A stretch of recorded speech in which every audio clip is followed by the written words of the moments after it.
So I'm sitting at my kitchen table at 2 in the morning, right? And I'm looking at my bank statement. I'm scrolling. And I see a charge for $23 to something called TaskRabbit. And I'm thinking, what the hell is a TaskRabbit? Sounds like a Pokemon. Did I catch a Pokemon for $23? Nope. Turns out I paid a stranger $23 to hang a picture frame. A picture frame.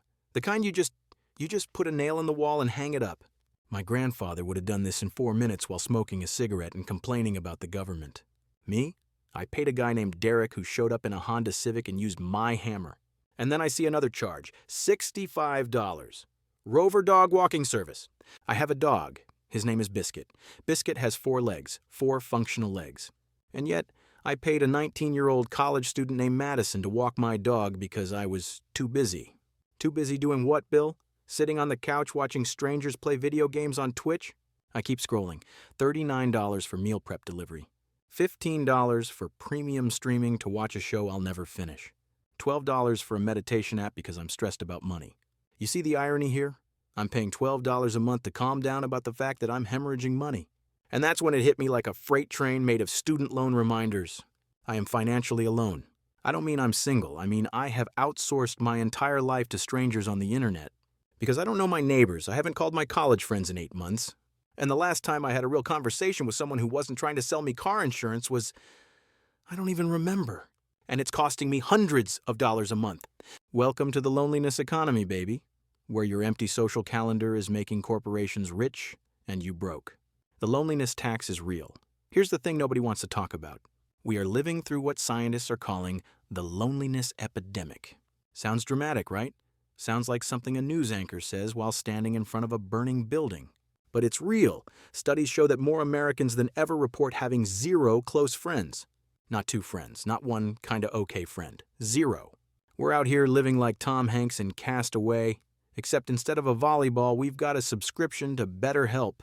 And corporations love this, because when you don't have a community, when you don't have people you can call at 3 in the afternoon and say, hey, can you watch my kid for an hour? Or do you have a drill I can borrow? You know what you do instead?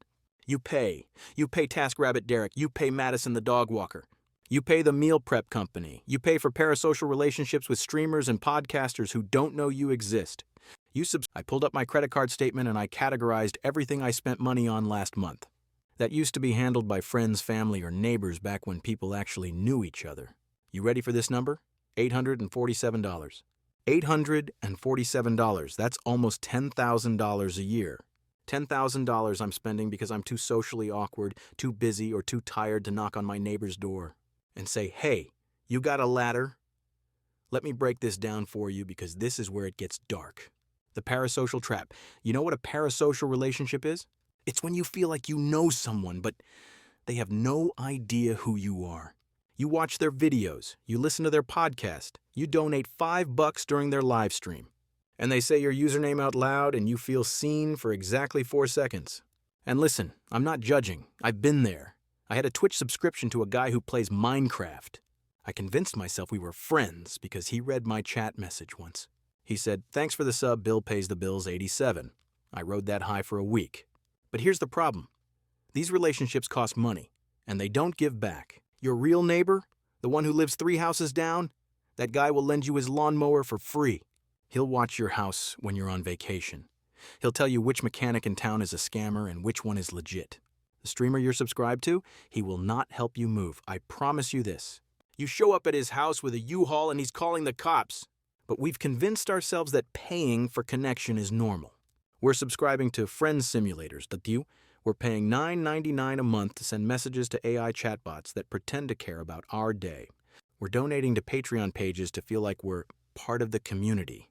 Meanwhile, the actual community, the people within walking distance of your house, we don't even know their names.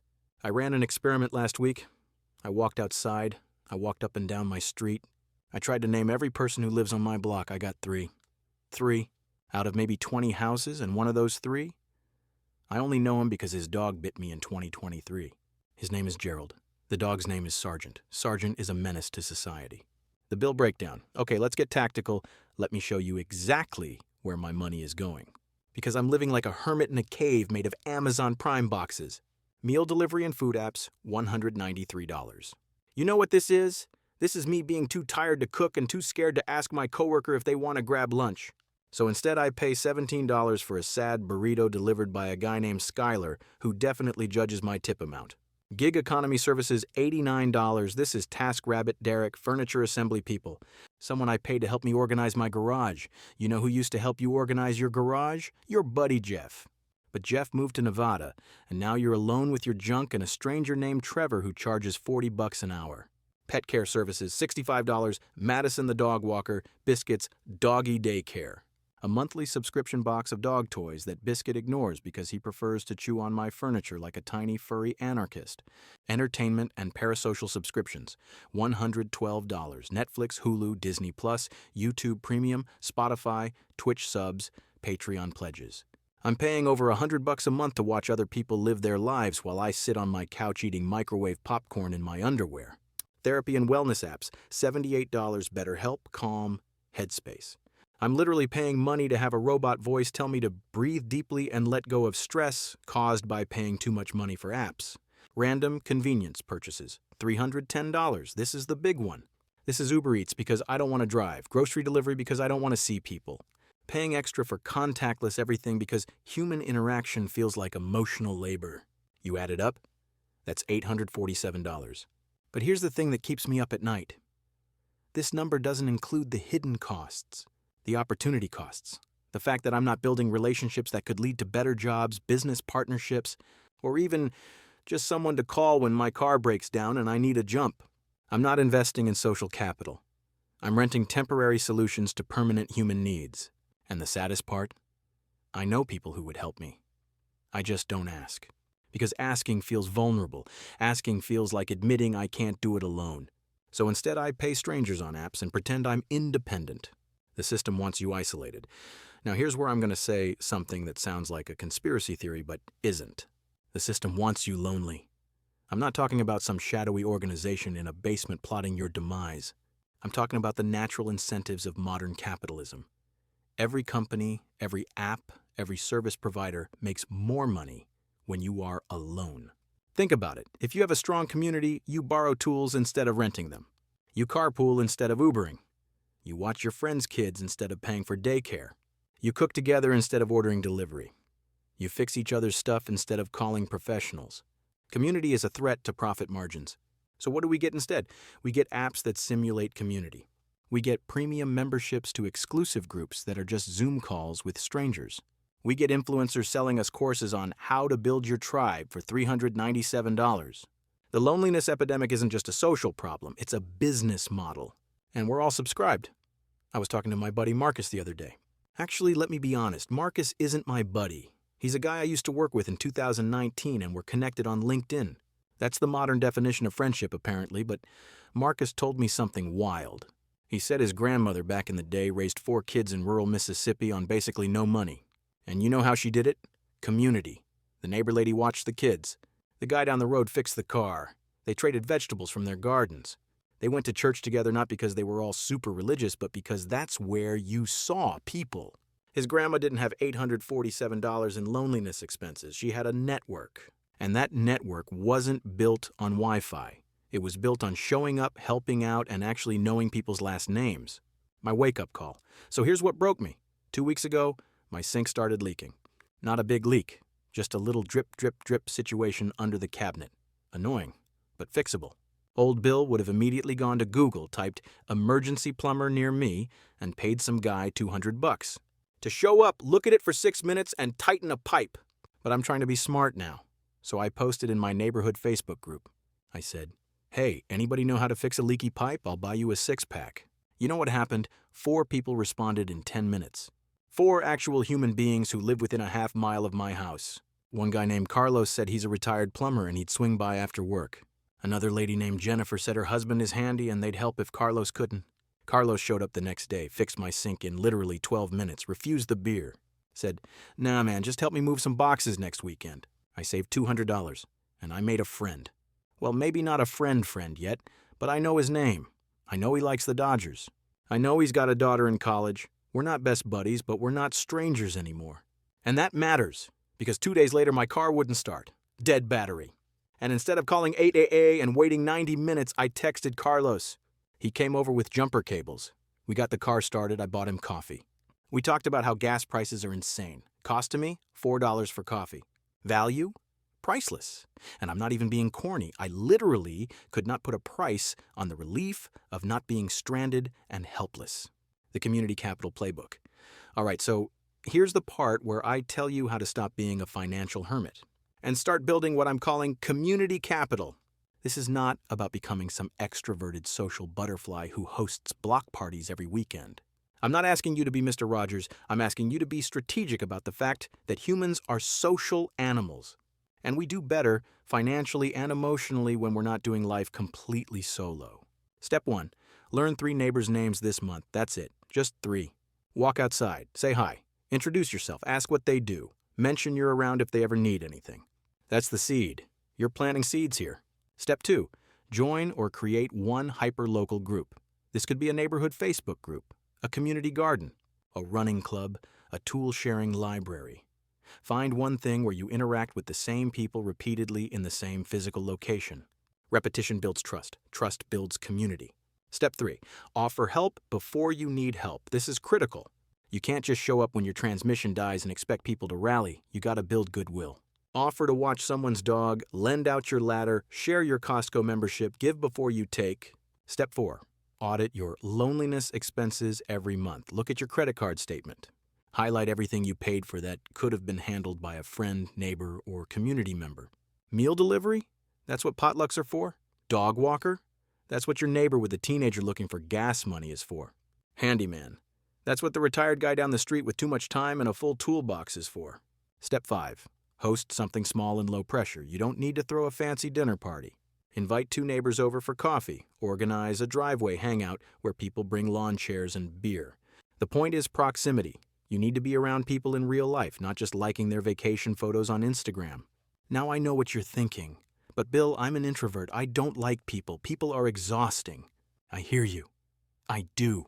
I'm not saying you need to become best friends with everyone on your block. I'm saying you need to build a network of mutual aid. You need to create a system where you're not paying corporations for basic human functions. Because here's the truth that nobody wants to say out loud. We are living in the most connected era in human history. And we are the most lonely we've ever been. We have 1,000 followers and 0 friends. We can FaceTime someone in Tokyo, but we can't borrow a cup of sugar from the guy next door. Because we don't know the guy next door and also who uses sugar anymore. We all use Splenda. But you get my point. And this loneliness, it's not just sad, it's expensive. The old days were broken too.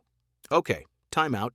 I need to address something before you think I'm about to go full back in my day grandpa mode. I'm not saying the 1950s were some golden utopia where everyone loved their neighbors and life was perfect. That's nonsense. The old days had their own problems. Racism, sexism, people literally dying from polio.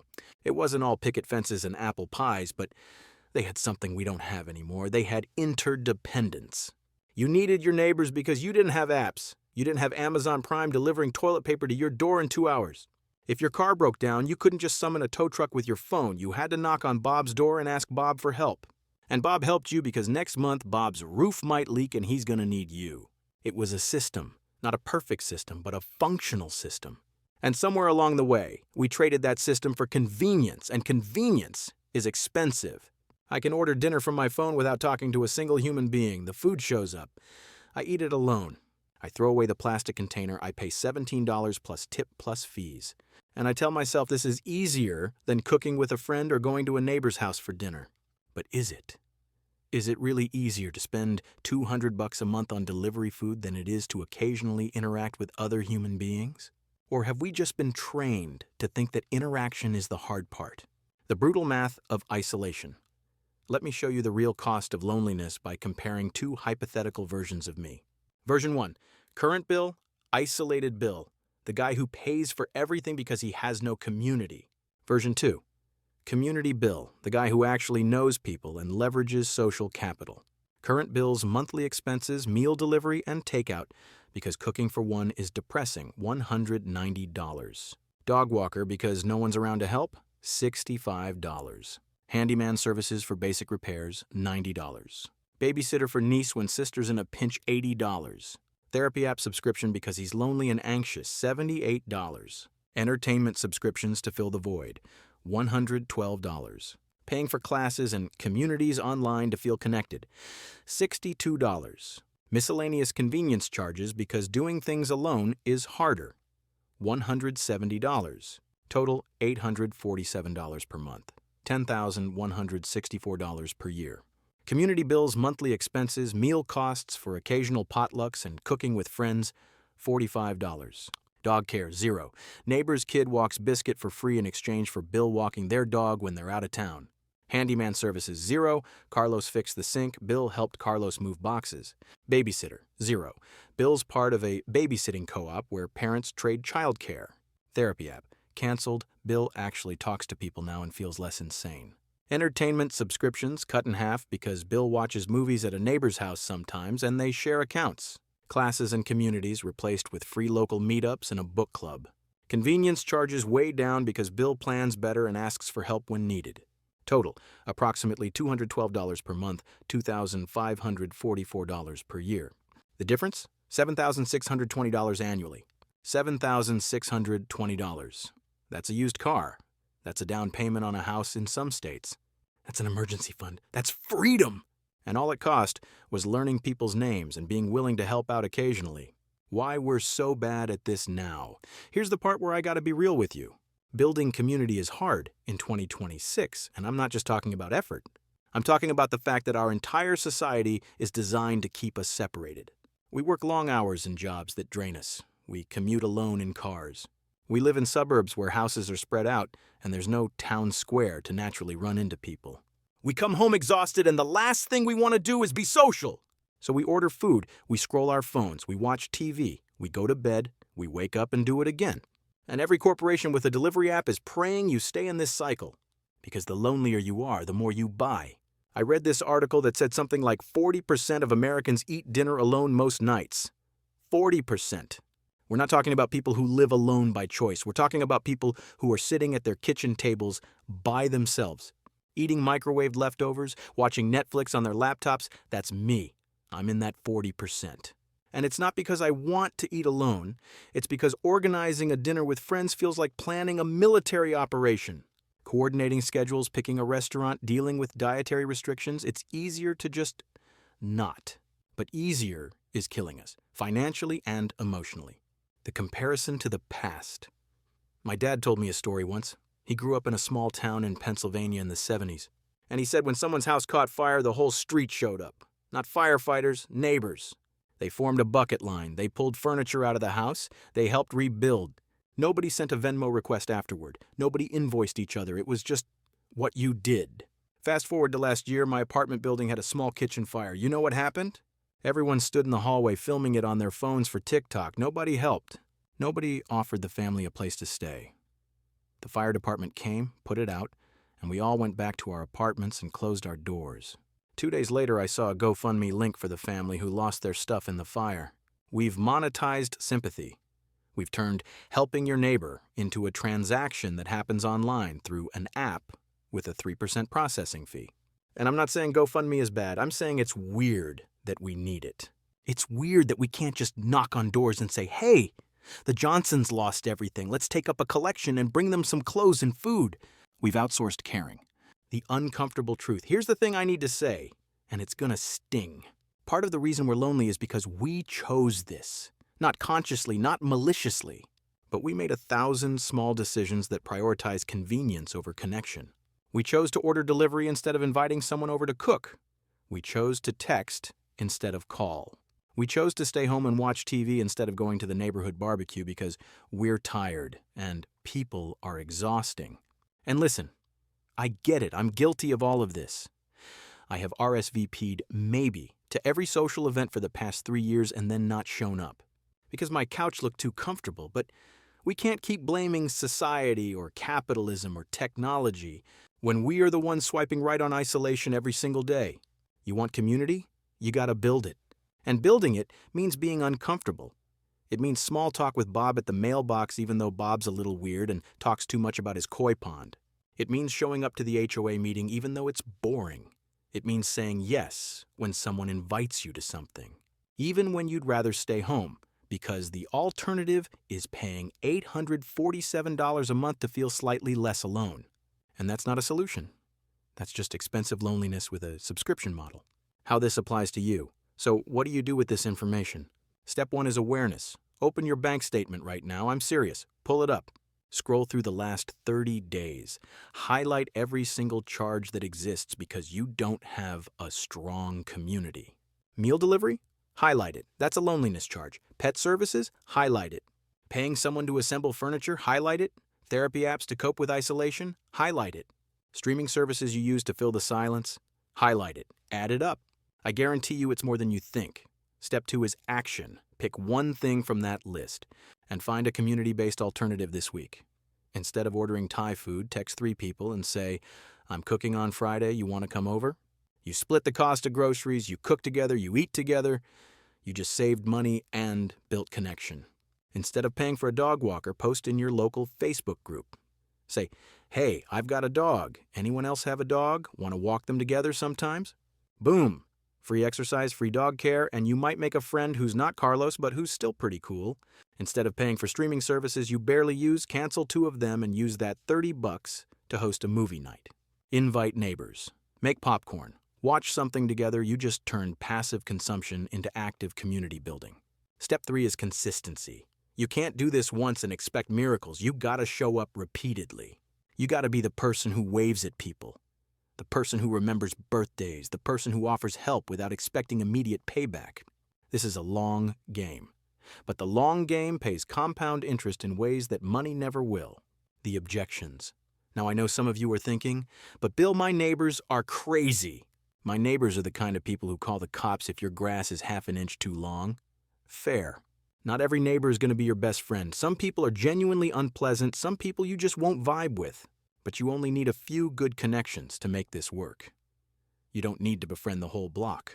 You need 3 to 5 solid people who you can rely on and who can rely on you. And yeah, it takes effort to find those people, but you know what also takes effort? Working overtime to afford all the services you're paying for. Because you don't have community. Pick your hard. Hard option A, be occasionally social and build relationships that save you money and improve your life. Hard option B, stay isolated and keep paying the loneliness tax until you're broke and depressed. Both are hard. One is just hard with a better ROI. The deeper truth. Here's what I've realized, and this is the part that gets philosophical. Money can't buy community, but lack of community will cost you money. We've been sold this lie that financial independence means not needing anyone, that success is a solo journey, that asking for help is weakness. But that's not how humans work.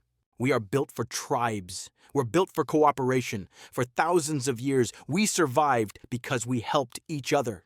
We hunted together, we raised kids together, we built shelters together. And then somewhere in the last 50 years, we decided that needing people was shameful. We decided that the goal was to make enough money so we'd never have to rely on anyone. And you know what happened? We got rich and lonely. We got big houses with nobody in them. We got savings accounts and no one to share meals with. We got everything we thought we wanted and we're miserable. Because money is a tool. It's not a replacement for human connection. And no amount of Uber Eats or BetterHelp or TaskRabbit is going to fill the hole left by not having people who actually know you and care about you. The experiment. So here's my challenge to you and to myself because I'm doing this too. For the next 30 days, I want you to try. Try building community capital. Try the steps I laid out.